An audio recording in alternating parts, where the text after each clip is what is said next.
Et donc, nous revoilà et nous allons voir comment on insère une ligne dans notre table de données, notre base de données, et comment on peut ensuite l'insérer en récupérant des données d'un formulaire HTML. Donc, enfin, nous voilà devant cette interface de PHP MyAdmin devant notre dossier album, enfin notre table album. Et en fait, déjà, point facile d'insérer, ben, le bouton insérer. Hop. Bon, jusque-là, ça va. Donc là, on va rentrer des infos. Donc, ben, hop, premier album, voilà, la version URL. Hop, et puis par exemple, et la date du jour. Hop, eh ben, c'est bon, exécuté. Donc j'ai fait ma première insertion. Magnifique. Alors on va remarquer en D'accord. plus qu'au-dessus, on voit réellement ce qu'il a fait, parce qu'en fait là, ils ont fait une interface. Mais la vraie requête, elle est là. Elle est ici, et nous allons en plus pouvoir avoir un bouton aussi, par exemple, pour créer la source PHP de cette requête. Très pratique. Comme ça, on copie, on colle, et on a... Alors, on va créer un nouveau fichier directement. Ah, d'accord, super, j'ai pas du tout copié. Hein, ce n'est pas... Alors, on commence. CTRL-C, CTRL-V. Je vous ai appris en même temps à faire un copier-coller. Et donc, Non. nous avons la requête. Alors, la requête, c'est bien joli, mais vous ne comprenez rien du tout. Alors, on va l'expliquer. Je vais la présenter comme moi je la présente, hein. Je la présente comme ça.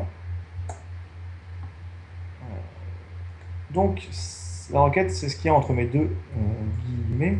Alors, moi, je vais mettre des guillemets simples parce que je préfère. Les guillemets doubles demandent plus de ressources parce qu'ils vont demander à PHP de traiter pour vérifier si dans cette chaîne, s'il n'y a pas des variables à transformer. Alors que si je mets un guillemet simple, il va traiter la chaîne comme une chaîne, point barre, c'est fini.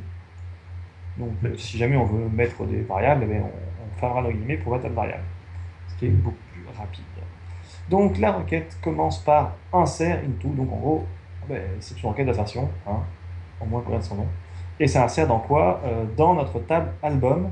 Et avant, il met un point pour préciser que cette table est dans la base de données SAM. Je vous conseille de supprimer, de ne jamais mettre le nom euh, de votre base. Ou alors, si vous le faites, je vais enregistrer, si vous le faites, en tout cas, faites-le de façon à pouvoir très facilement, ah, ce jeu, de pouvoir très facilement derrière modifier l'ensemble de vos pages, parce que si imaginez que vous changez de table, s'il faut changer, qu'elle change de nom, s'il faut changer toutes vos requêtes SQL de votre site, il peut y en avoir beaucoup. Donc soit vous faites comme moi, vous ne le mettez pas, ça insère juste dans la table. Alors, quel intérêt qu'elle y soit? L'intérêt, c'est quand vous travaillez sur plusieurs serveurs. Et du coup, comme ça, vous êtes sûr que vous n'êtes pas en train de modifier la table qui porte le même nom, mais qui n'est pas sur le même serveur. Hein, ça, une petite sécurité à l'origine. Voilà, nous, on n'en a pas besoin. Ensuite, on ouvre la parenthèse. On liste toutes les colonnes qu'on va voir, enfin, qu'on va vouloir renseigner dans cette assertion. On fait la parenthèse, on renseigne, on met value aux valeurs, et nous, parenthèse, on met toutes les valeurs dans le même ordre euh, pour cette, dans le même ordre que les champs. Ok.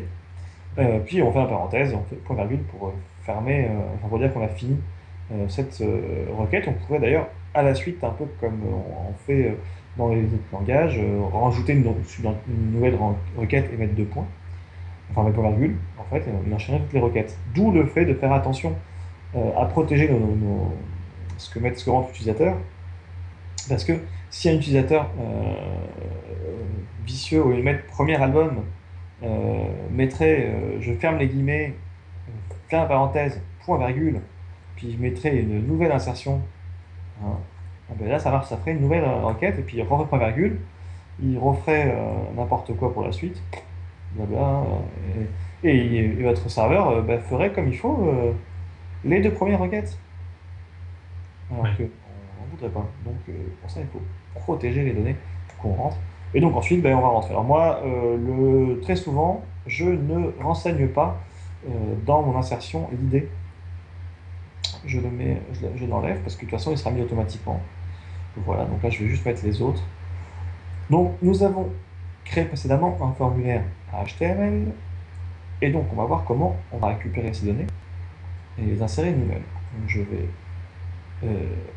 là, je vais juste faire un print R qui permet de lister tout ce qu'il y a dans une variable.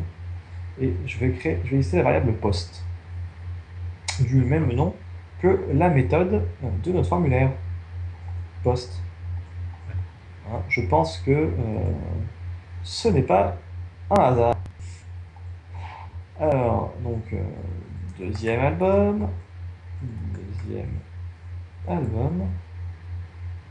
on est fou. C'est un album qui se passera demain. Go! Et donc voilà, on nous renvoie que c'est un tableau dans lequel on a nom qui est égal, URL qui est égal et date qui est égale. Et qui donne donc les infos. Et donc c'est très simple, hein. Ça veut dire que pour récupérer le nom, il faut que je fasse post et que je mette nom. Voilà. Et donc pour ma requête,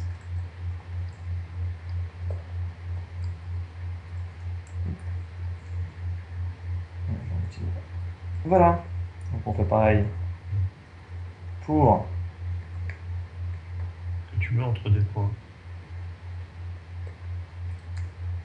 Alors, en fait, si tu suis bien la colorisation que me fait le logiciel, Ouais. que je trouve pas très agréable à regarder, c'est un peu clair là, ce gris. Mais ici commence ma requête, enfin, j'ouvre ce texte et en fait ici j'arrête de taper dedans, je mets un point pour en fait Ah oui, d'accord. les deux La suite, ouais, ça. que les deux se lient en fait. Et ensuite je lui dis bah, mets le contenu de ma variable, point, donc je continue à lier avec la suite, voilà, et ainsi de suite. Donc ça lie l'ensemble des choses. Ensuite on va insérer, enfin avant tout ça on va insérer, donc il se passe un peu en arrière, la petite classe SQL que nous avons créée précédemment dans le précédent tuto pour se connecter. Hein. Je vous invite à aller voir ces tutos pour comprendre ce que je suis en train de faire. Et donc du coup, SQL on, SQL query, SQL, et donc hop, je lui envoie la requête qu'on vient de taper, et SQL off, car j'ai fini. Voilà, on va voir si j'ai pas fait d'erreur. Souvent j'en fais, donc je renvoie le formulaire. Donc là, vu que c'est un méthode post, mais une précise, la fois que j'actualise, qu'il y a des données qui ont été transférées de façon invisible. Et donc si je fais ça, je vais renvoyer ces données.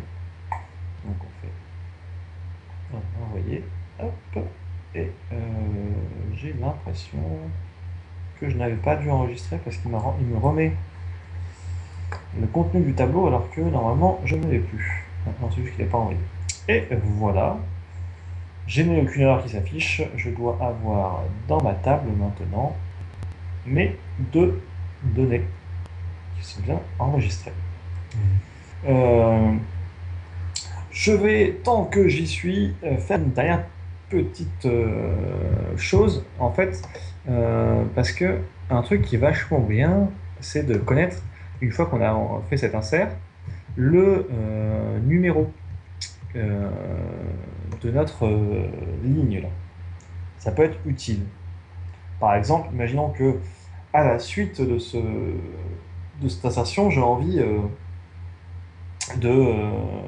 d'ajouter les photos, hein, parce que ça va être le cas. D'ailleurs, il faut qu'on ajoute les photos. Il faut que je puisse lui dire on va ajouter les photos dans tel album, et tel album c'est le numéro. Hein. Donc on va, par exemple, à la fin lui dire insertion réussie, d'accord. Hop. Et on va faire un lien pour l'upload des photos, et il faut qu'on lui donne l'idée. Donc l'album, hop, voilà. Hop. tuto, comme ça on n'a plus qu'à cliquer. Et donc ici, il lui faut l'idée. Alors, de mémoire, il faut que le SQL off soit après. Je ne mettrai pas ma main à couper, hein. Je préfère. Voilà. Ok, un PHP credits. Et du coup, on fait echo et on va chercher dans MySQLi. Alors, j'ai un doute sur le nom de cette variable. Euh, je vais la chercher dans tout ce bordel. Insert ID, voilà, tout bêtement. Ah. Et donc, ça nous. Je crois qu'il y a un credits qui s'est faufilé au bout de la ligne 16. Bizarre. D'où il sort celui-là? Bref. Et du coup, ben, MySQL slash, enfin, underscore insert underscore ID, Ouais. cette fonction nous renvoie le dernier ID qui a été généré. Euh, alors, et donc, ben, dès la table, on va enregistrer. Ici, nous allons revenir à notre formulaire pour le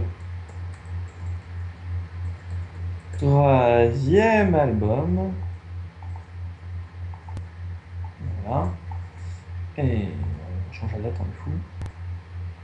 On fait go. Alors là, dans le verbe, est-ce que les majuscules et les minuscules vont avoir une importance par rapport à la Oui, tout à fait. Et donc là, je vois que j'ai dû me tromper car il m'a renvoyé comme info.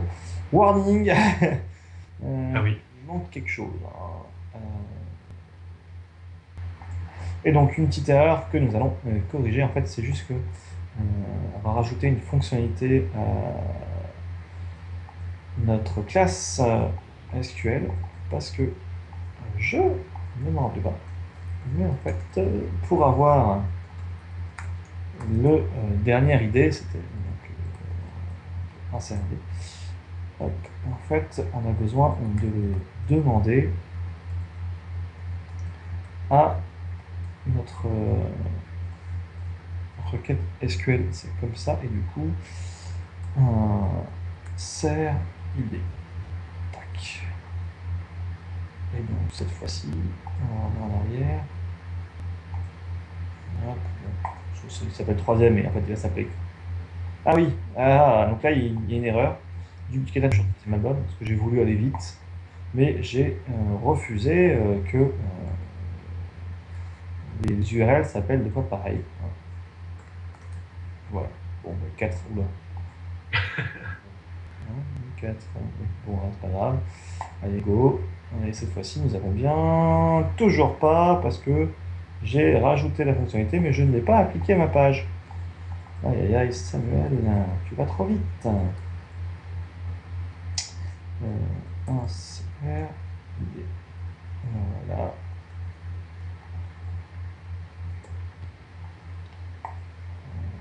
Donc je ne peux pas aller trop vite, hein, il faut que je crée un nouveau. Décidément, j'ai beaucoup d'albums.